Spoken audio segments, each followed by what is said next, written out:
When The Facts of Life debuted on NBC way back in 1979, I almost immediately knew that there was something special about Lisa Whelchel and her character Blair Warner on that show. Despite the fact that the show had an overabundance of main characters, something that they would rectify in later seasons, Lisa just stood apart from the rest. More on that in a minute, but first let me introduce myself. My name is Dave Sundstrom, and I like to think of myself as a bit of a pop culture historian. And today, I'm going to talk about Lisa Whelchel, provide a bit of a career retrospective, and then share an update regarding what she's doing now. Anyone remember this character from the first season of The Facts of Life? Yep, that's Molly Ringwald, who played a character with the same first name. Unfortunately, Molly was one of the characters who was given the axe when the producers of the show decided to narrow its focus. From season 2 going forward, the winning combination of characters was, clockwise from the top, Blair, Mrs. Garrett, Joe, Tootie, and Natalie. So successful was this combination that the series ran for 9 seasons on NBC. And they had plans to renew it for a 10th season, but some of the actresses didn't want to continue with the show. Anyway, during those 9 seasons, the network also aired 2 television movies. The Facts of Life Goes to Paris and The Facts of Life Down Under. Arguably, you could say that this show became more popular than the show that it spun off from, Different Strokes. But truthfully, The Facts of Life isn't where I first remember seeing Lisa Whelchel. Here's where I first saw Lisa on TV. Yep, after Annette, but long before Christina, Justin, and Brittany were Mouseketeers, Lisa was a member of the New Mickey Mouse Club. And you know what? I've got to say that she did those mouse ears proud. According to Whelchel herself, she was a last-minute addition to the cast, and because of that, when she was added, another potential Mouseketeer was let go. Any ideas who that unfortunate soul was? Well, don't feel too bad for her, folks, because we're talking about the Queen of Grunge, Courtney Love, who not only went on to have a huge impact on the world of music, but also ended up having a pretty darn decent career as an actress as well. Anyway, getting back to Lisa, by the early 80s, this gal was a huge star. How do I know that?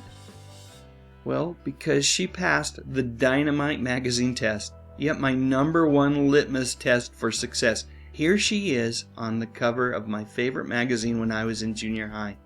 In the article, Lisa talked about the show, as well as the things that were most important to her, which included her strong religious convictions.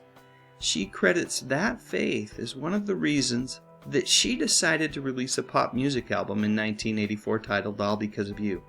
Not too long ago, while talking to MeTV, Lisa said that she never considered herself much of a singer, but that she really wanted to use that particular medium to communicate a message of positivity and hope to teenage kids.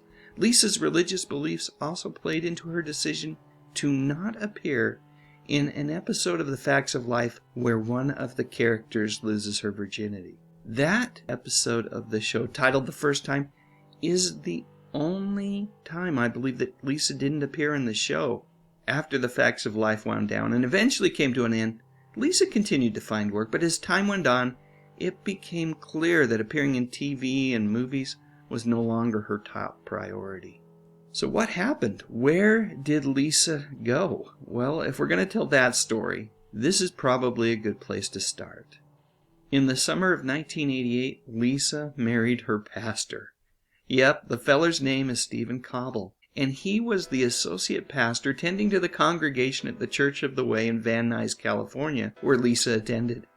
I've got to believe that this relationship even further cemented in Lisa's mind that she needn't be part of the entertainment industry's cattle call. Her marriage to Stephen helped her prioritize the things that were really important to her. I love this quote that can be found on Lisa's personal website where she says, "I left show business to be a stay-at-home wife and mother, and that has been my favorite role yet." How cool is that? No regrets, nothing but positivity from this amazing lady. Lisa is also a certified life coach and currently interacts with clients through Zoom meetings on a weekly basis. I guess I shouldn't be surprised that Lisa would choose to do something like this. Throughout her career and beyond, Lisa has always seemed to be clear about what is truly important, and she seems to have never wavered when making life's critical decisions. In 2012, Lisa joined the cast of Survivor for its 25th season, where she made it to the final tribal council and was voted the Sprint Player of the Season by fans, which earned her a cool $100,000. She also contracted with the West Nile virus and was unable to work for a year, so I'm guessing the winnings probably came in handy during that time. These days you can catch Lisa on the second season of MeTV's Collector's Call TV show. Being a bit of a collector myself, or a hoarder, depends on who you ask, this show has been one of my favorite things to watch on MeTV.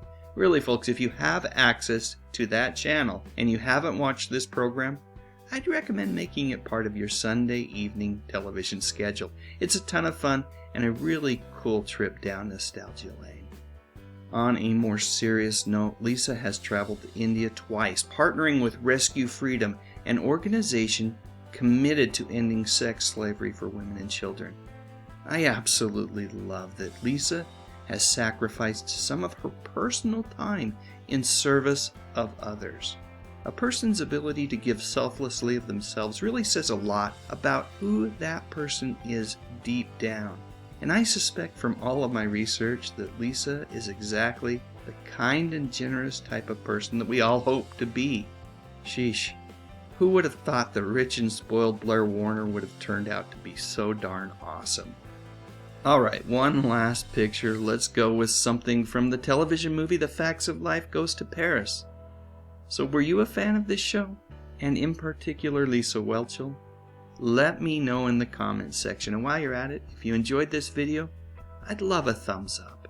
And I would be absolutely honored if you would consider subscribing to my channel.